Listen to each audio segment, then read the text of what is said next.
The Asian American Pacific Islander Nurses Association of Nevada presents Healthy Mondays with Apina of Nevada. Start the week healthy and right with interesting conversations on living a healthy lifestyle. And now, your Healthy Mondays host, Dr. Marife Aczon-Armstrong.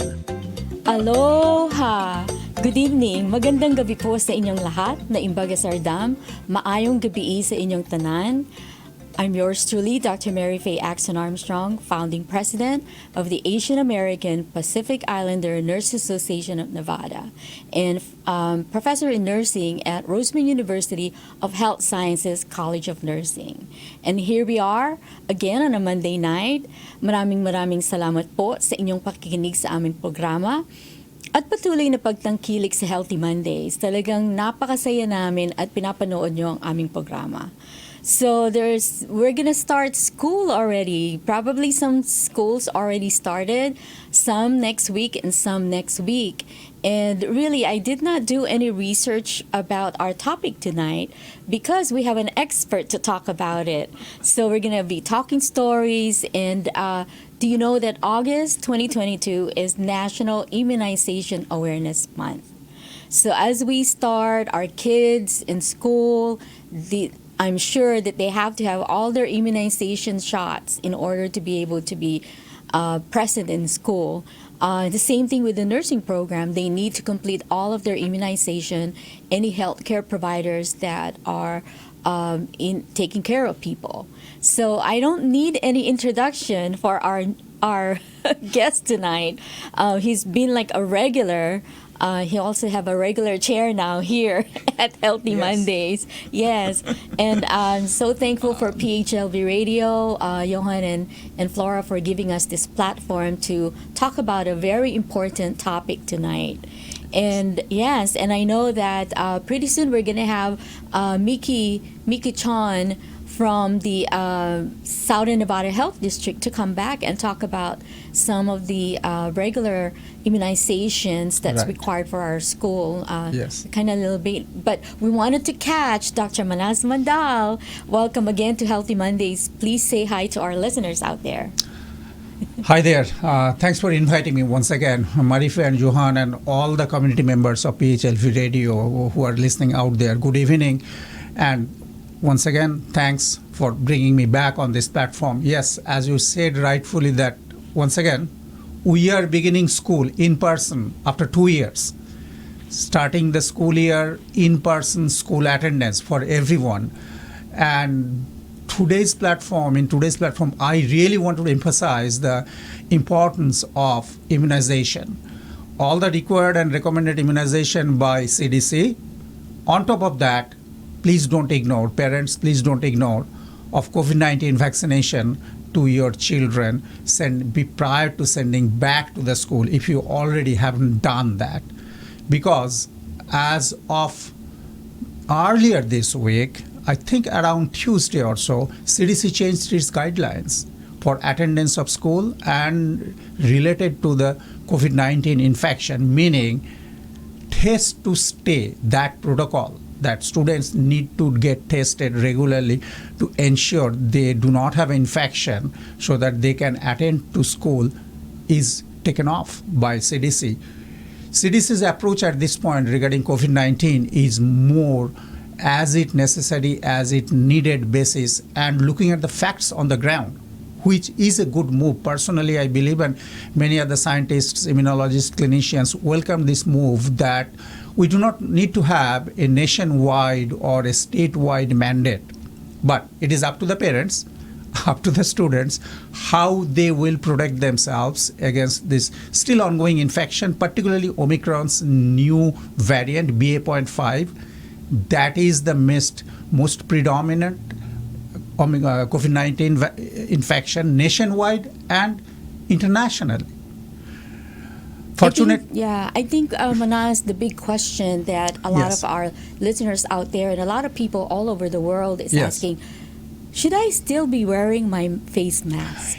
Yes, that's a good question. And that also ties to the information I was discussing in the context of kids going back to school. Yes. what CDC's current thought is, and that's the same thought as an immunologist myself and many other fellow scientists and clinicians, they're thinking that we are perhaps at the end of the pandemic of COVID-19, but what remains in the society is endemic infection, meaning infections are still there, but if an individual is vaccinated and boosted following CDC's guideline, they are not getting serious infection, and little homestay and care, little medication at home are being able to get over with the infection. Very, very few people are still heading to the hospital with emergency treatment or requiring emergency treatment and care. Following that, if we are in a congested environment and if there is any doubt in our mind that there may be some individuals who may carry infection, please do wear a mask. I do wear a mask when I go to supermarkets doing my groceries, or when I am stepping inside my classroom for teaching, I am wearing a mask. I do wear a mask. Very recently, I traveled to India for emergency travel to see my ailing mom in India, in Calcutta. I did wear a mask, N95 mask, all the way from here, all the way to Calcutta until I reached my home. And so while in the airplane, because I did the Yes. same thing when I Yes. traveled to Washington, D.C. maybe a couple of weeks ago. Yes. I did wear my face mask too. Yes. It's not an N95. It's one of the K95, yes. It's similar, but it's like in between the In you could between still those two. breathe a little bit. A little right? bit. But still, either KN95 or N95 mask will keep us protected in those confined and enclosed environment when we are in the airplane for a long period of time. Now, it becomes somewhat difficult for a kid at school, maybe elementary, maybe middle or high school student, or maybe in the college students, to wear a mask inside the classroom where maybe not many others are wearing masks. That can be a social stigma and mental block. But it is advised that if we suspect that there could be some individuals in that immediate crowd sitting around me, maybe coughing, maybe Yes. showing some signs of symptom, little feverish, not feeling well, putting their heads down on the desk during the class time, that is a sure indication that that kid may have something going on in them. If they're flushed, like, you If know, they're okay, flushed, because you're yes. wondering, how do you know if someone has fever? Just by looking at them. By looking but at it. for us, Yes. you know, someone is like sluggish, and then Yes. they're all flushed because flushed. if their body temperature is elevated, of course they're going to be all flushed. Yes. Like they would have blushed. Little bit of reddish, cheeks. cheek reddish. Follow your instinct, gut instinct, that if I'm around certain individuals who may be carrying infection, even asymptomatic infections, that's very difficult to identify. Advice is that put your guard on, have a face mask, good quality KN95 and better N95 type of mask, so that we remain safe. Also, get your vaccines and It's get the your booster. Yeah, it's the coughing. Because yesterday, Yes. I went with my two friends to watch Made in Malacanang at the Orleans, Right. and we were sitting before the movie started. We were Right. sitting in the food court, Food and court, yes. one gentleman was sitting right beside it. Right. He started coughing, and all of us reached out for our mask and put it on. Yes. So that's the instinct. It's and the I- instinct. yeah, Follow and your I- instinct, and Yes. if we follow all this, at this point, although COVID-19 is still is an infection, various pockets almost all over the country, internationally, yet it's a manageable infection, meaning with vaccines and boosters and following this simple health protocol, wash your hand most frequently, Yes. particularly kids at the school, at the college, don't touch your face, don't touch your nose and eyes. That's one sure way to get infection. If there is another individual in the same classroom infected, we should be able to get over with this and go back to normal activities such as attending schools in person. That's the greatest achievement through vaccines. And there are treatments now. Paxlovid, Molnupiravir, these antivirals, and antibody drugs to treat COVID-19 seriously infected patients. And of course, once again, get your vaccines, get your booster doses. we should all be protected and slowly and but surely going back to our normal life. Big question for you, which actually ACDC, the Asian Community Development Council, my friends there Right. texted me one day and said, Dr. Marife, we wanted to know how long do they have to wait. For example, they tested positive for COVID. I see. And then they already got the first and second dose, and now they wanted to Get a booster get dose. the booster. So how Yeah. long do they have to wait? Following CDC's guideline, 2 weeks is sufficient, but between 2 to 3 weeks after you clear up the infection, meaning if you had the symptoms and tested positive in home test kit, using home test kit. By the way, home test kits are very, very accurate. From personal experience, I had some mild infection in my family after attending a large gathering in the week of 4th of July in one of the casinos. It's a cultural event for 2.5 days. We attended, we means me and my wife. We all kept wearing the masks, but unfortunately, infection was circulating. So about 80% people in that gathering got infection. Wow. That includes my wife. I remained uninfected. How did we make sure that? How did we know that she got infection and I was not infected? Because simply she had the signs, and we had the home test kits freely available. We had reasonable stockpile of those home test kits given by the CDC and federal government free of charge. We had them. Opened up one of the kit and did a swab test. She became positive. I stayed negative. So, regarding the booster dose, after clearing up the infection, maybe in 5 days, take another swab test using a home test kit. When one is negative, then wait for 2 weeks. So it's 2 weeks. Yes. Okay, those listeners out there, so you have to wait until after your symptoms dissipate or Disappears. disappear. And then you do the test, and then you wait 2 weeks, so then you can be protected. And Yeah. just remember that the boosters, the shots, any immunization is Free of not... charge. And it's not 100%. No, it's You not could 100%, still- yes. You could still be infected, but the infection and your reaction would be Very mild. very mild. You don't have to be No. hospitalized. Yes. You don't have to be in the ventilator. You just mechanical ventilation. You just have to stay home and treat the symptoms. Yes. The mild symptoms that you will get. Fever, 'cause- headache, use Yes. ibuprofen for that. Sometimes if someone develops a bronchitis or pneumonia, then they can be treated by their PCP with a little bit of steroid, dexamethasone, and to clear up the chest infection, secondary bacterial infection, azithromycin, simple antibiotic course.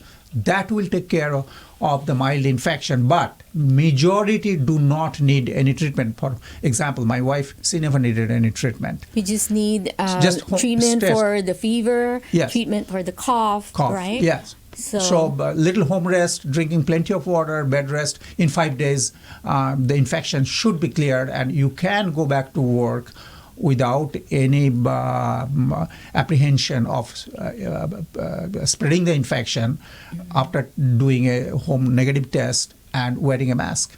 And the side effects is really quite different per individual. Yes, it's very Some- individualistic yes. disease, and between individuals, Correct. the infection impacts, means clinical manifestations and side effects vary very widely. And then the second booster, a lot of times people ask me, what's the second booster for? It's available for 50 plus. It's available for 50 plus Yes. whose immune system is on the downhill, Yes. unfortunately, and That's it's the key. also recommended and available for the individuals who do have underlying medical conditions such as high blood sugar, diabetes, cardiac disease, kidney disease, immunosuppressed individuals, and individuals who think that by just going about their own life, doing their daily work, such as of you will be teaching the students, I will be teaching the students, a physician, a nurse practitioner, Who will be a pharmacist, exposed they will be exposed, to others, or the individuals. event management people who works in the casino industry, they always gets exposed to other individuals coming from all over the world, all over the country, they should take a booster dose.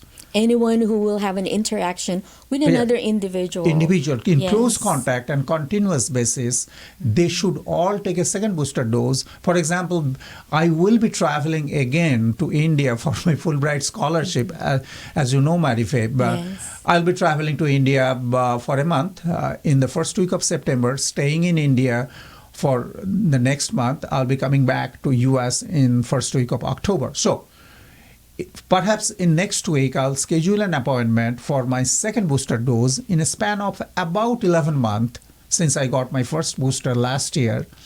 And I believe that with that second booster, I will be reasonably safe if I follow all the health protocols such as wearing a mask, don't touch anything, and wash up your hands frequently.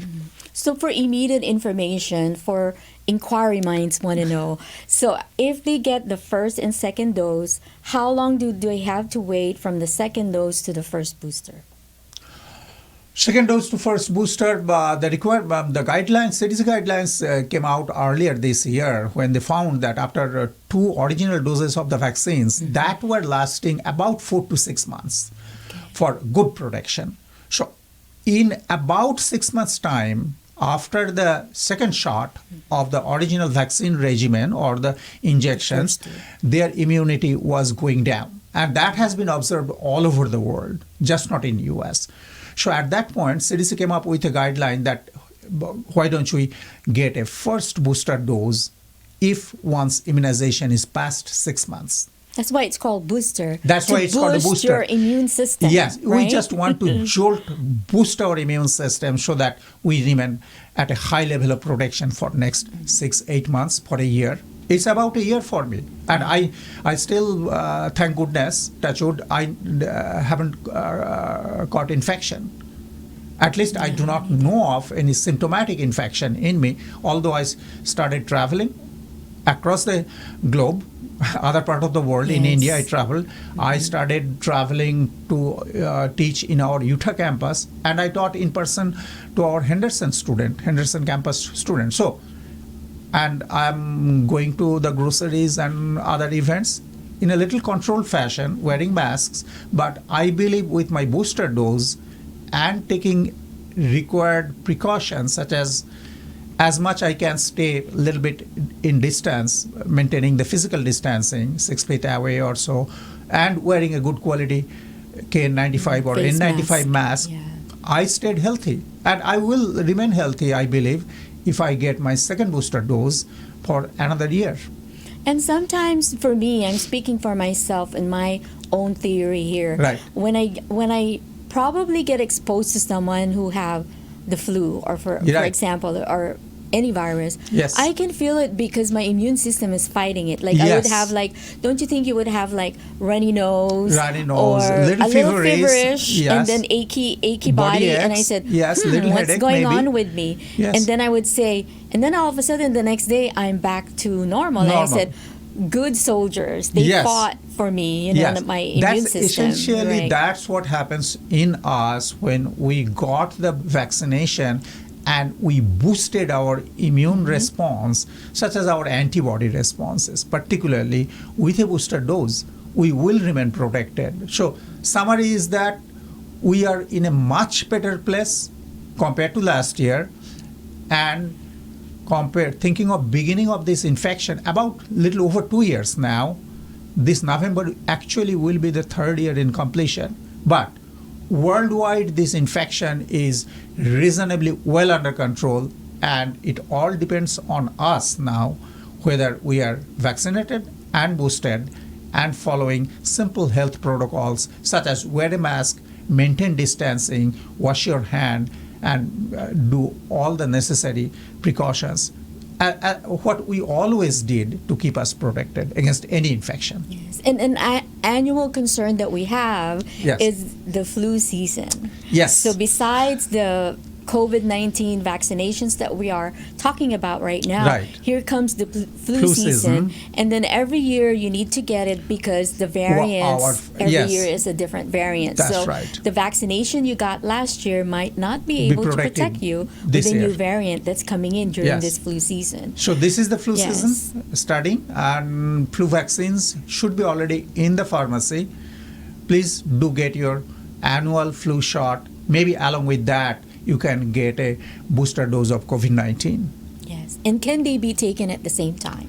They can be taken at the same time. As but long as you don't have any other Yes. existing medical problems Yes. that might exacerbate the Yes. side effects. Side effects, yes. Because again, everybody's different. Your body is different. Yes. Some people already have existing medical conditions. That's right. And a lot of times, it's the existing medical conditions that make them require hospitalization. Right. It's not really that it didn't work. No. The COVID-19 vaccination didn't work. It's because there are other things happening in your right. body. We all Yes. have a different physiology. We have a different way to fight the infection. So although in some people who are vaccinated against COVID-19, they may still got the infection, but in majority of those instances, those infections remain very mild. They were not required to go to the hospital, emergency treatment or so. It can be treated at home setting. Yes, Yeah. they cleared the infection with a little home care, homestay, drinking a lot of water, and little isolation and bed rest. Regarding the taking the vaccines, flu vaccine and COVID-19 vaccine together, if someone has any doubt that can be a really strong immune reaction, two vaccines together can trigger a very strong immune reaction, space it apart by a week. If for myself, A week or 2 weeks, Yeah, so then yeah. you react to the flu Yes. vaccine and then Then, get over it and then take take within a span of COVID, within yes, 1 to 2 or weeks, vice versa. take your COVID-19 vaccine or vice versa. Yes. For example, I will do both before I travel to India, but I will space it a week apart so that suddenly my body is not being activated immunologically too much with two different vaccine doses. Don't work your soldiers too much. Overwork your soldiers soldiers too much. Don't Yes. exhaust them. Yes. So Train them. so Manas, another thing that I wanted us Yes. to kind of tackle today and help our listeners out there to understand is a rumor about the monkeypox. Yes, that's a very Yes. timely topic. Thanks, Marife. I was meaning to discuss this to our listeners out there. Yes, on the heel of COVID-19, as it is in the disappearance mode, monkeypox, another virus infection spreading all over the world, including in U.S.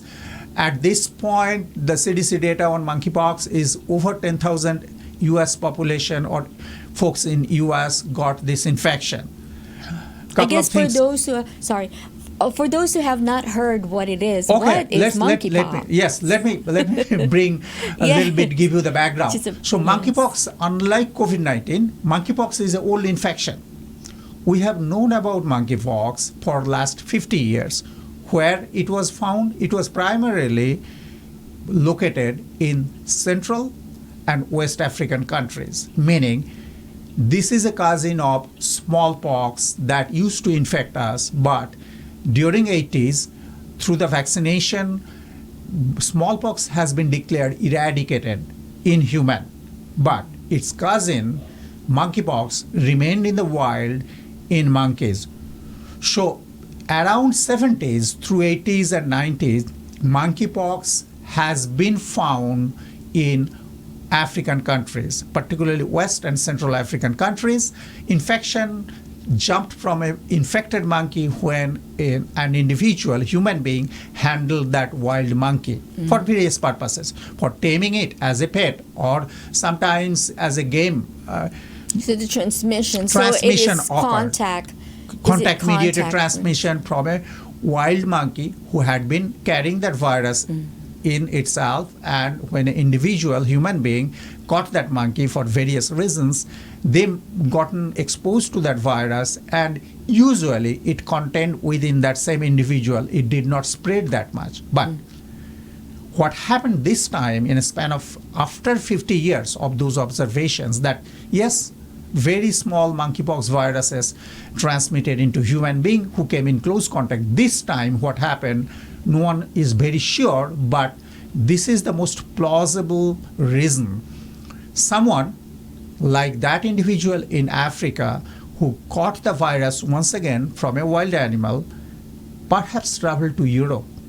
And in May through June, there are large gatherings in Europe where lots of individuals who are homosexual individuals, gay folks, they travel to those gatherings in Europe, and that was the hotbed of spreading that monkeypox virus from that particularly one individual or a few individuals who traveled from African countries who caught the virus and spread the virus through travel into Europe, into those large gatherings. And people from all over the world in Europe attended those gatherings. Those were music festivals and other gatherings. And unfortunately, there were a lot of transmission happened, particularly in gay and homosexual community, in men particularly. And just to clarify, because a Yes. lot of our LGBTQ Yes, plus, LGBTQ plus.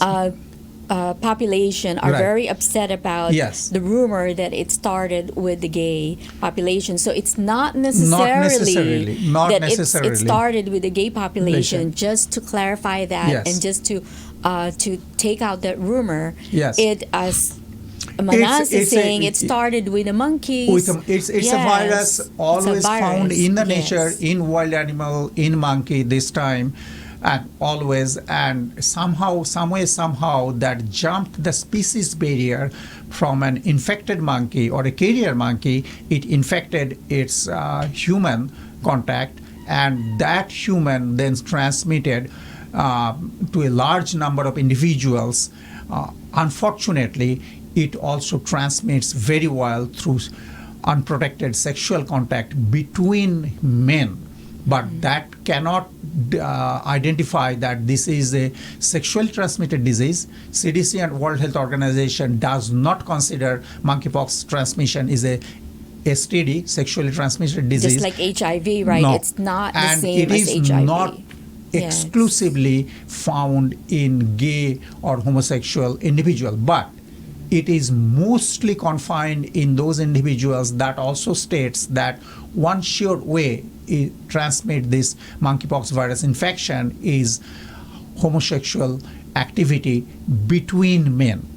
But anyone else, if they come in contact with another infected individuals, can get this monkeypox virus, particularly skin contact mediated, prolonged skin contact mediated transmission of this virus.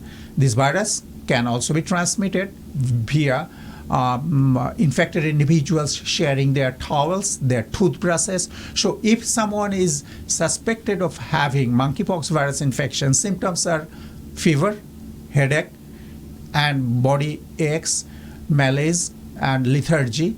Once the fever goes away, then there will be rashes, particularly in the palms, in the feet, arms, sometimes and the extremities. Yes, extremities of the body, in the chest or in the back, and in genital areas.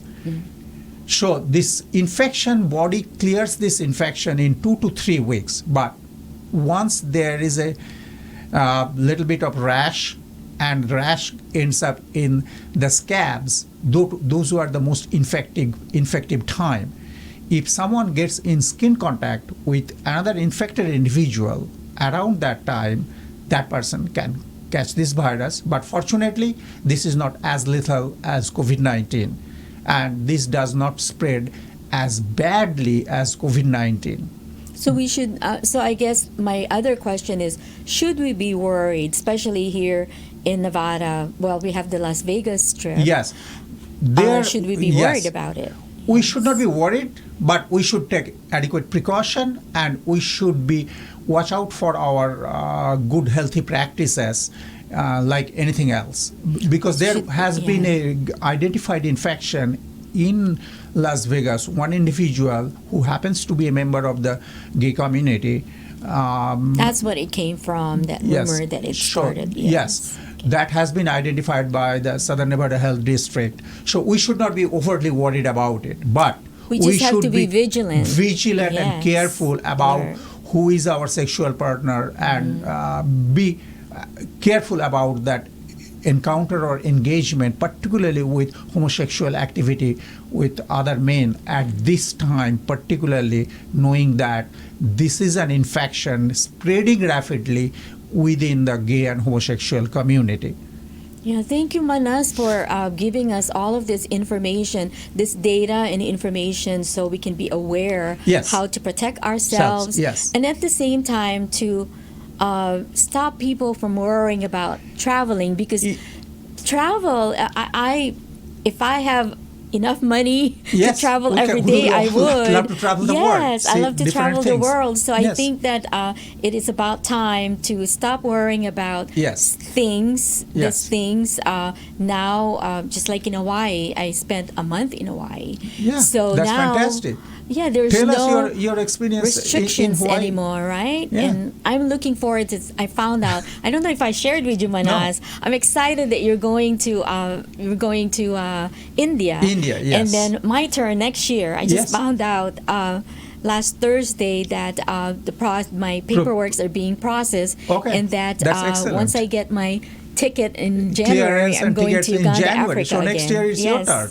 So please join me. Yeah, absolutely. I would love to. Once you are there, we can come up with a plan. I would love to join you there and do something together. So, in summary, to the community folks out there, we are professionals. We know how to protect ourselves, but a community member who travels, who engages in their daily activity, they should not be worried. They should not be scared, not because of the COVID anymore, not because of the monkeypox virus spreading around the country and around the world. We know with information, we can protect ourselves. There's a vaccine against monkeypox, which is a pox virus vaccine that one can take a booster dose that will protect us against monkeypox infection. And federal government has ordered a large number of pox virus vaccines. It's on the way, being distributed through the health district in the respective states and counties. And there is a medication called T-Pox. It's an antiviral drug. One can take that medication. If they get exposed, they think that they get exposed to monkeypox virus, and it has been detected through the tests. But one need to contact the Southern Nevada Health District in our community if someone has any doubt. Always contact CDC's guideline. Is very, very clear that it is, although found in large number in certain communities, it is not a disease of that community. It is never that way. Thank you for clarifying that for us, Manas. So keywords, our listeners out there, be informed, be alert, be vigilant, and be happy and travel. And go about your own life. Enjoy life. Enjoy life, right. Yes. Thank you, Manas. Thank you, PHLB Radio. I'm going to have to bring you back again for other information, right? So there you go, our listeners out there. I hope this episode had helped you clarify some myths and rumors about monkeypox, and then the booster and everything. So if you have any questions, please let us know. Contact PHLV Radio if you have any topic that you would like us to cover. So in the meantime, remember, every Monday is a healthy Monday. Aloha. Aloha. Thank you. The Asian American Pacific Islander Nurses Association of Nevada has just brought you Healthy Mondays with Apina of Nevada.